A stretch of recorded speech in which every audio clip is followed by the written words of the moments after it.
Roughly half of our congressmen are millionaires. They are the 1% they are trying to warn us about. Some people actually feel they deserve to make more or should be making more. I don't agree. My speech will be entirely nonpartisan. Good morning. I am John Danek, and since we last met, I've written yet another wonderful speech for you. I will try not to blink so much in my dead periods. I am here to discuss my disgust with our public servants, namely the members of Congress. I will not share with you my political beliefs. You'll simply be given some basic facts and my outlook on what I feel to be the obscene amount of money that our public servants are making, and what they've given themselves. Article 1, Section 1 of the United States Constitution states, "All legislative powers herein granted shall be vested in a Congress of the United States, which shall consist of a Senate and a House of Representatives." And then the next section, 7 sections, go on to outline general powers of our Congress. As stated, Congress is made up of 2 houses.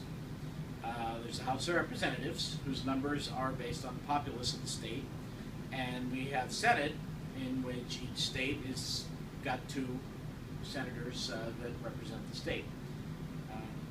These officials have no time limit. The president generally serves 2 terms. Congressmen have no term limit whatsoever.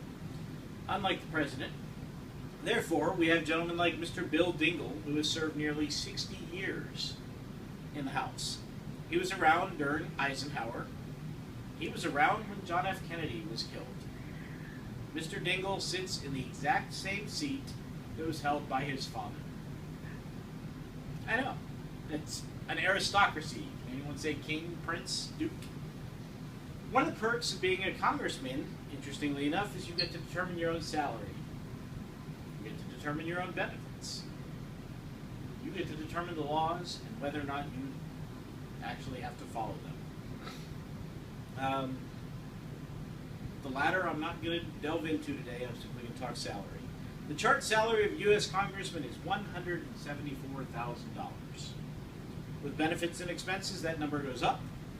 Expenses can include such luxuries as travel, wardrobe, and even getting your hair done. All totaled, the average is around $1.5 million per year. Even without the expenses, based solely on the salary and other half, some estimate as many as 2/3 of our congressional leaders are billionaires. 2/3 are millionaires. 2/3 of this small group of individuals fall into the category of less than 1% of our entire populace. In September, the Washington Post printed an article complete with graphics. The article was written by a gentleman named Timothy Lee. It references a quote by Representative Phil Gingrey, complaining that he made too little. It's a borderline satire that the Congress really should make more. It's based on the salaries of America's elite. If congressmen made more, they would be more honest, was Mr. Lee's point. They would not fall prey to the will of businesses out there and special interest groups. The median household salary is $51,117 as of this article. How can they, the congressmen, possibly understand the needs and wants of their constituents? We the people. Instead of setting the bar higher in honesty, we're simply suggesting that we pay them more to buy their honesty. Isn't it time to get rid of the greed and find leaders that are truly in tune with we the people? We can set term limits. We can find individuals that want to make a difference instead of a dollar. We can set term limits. As you can tell, I'm pretty happy with that one. Do not allow those to make the laws to be above them. It's up to each one of us to study the Constitution so that we, the people, are not led around by a group of people that pretend to have our best interest at heart. This has not been about parties. This has not been about individual beliefs. I've tried to present facts. Facts that the other 99% of us as Americans really need to pay attention to.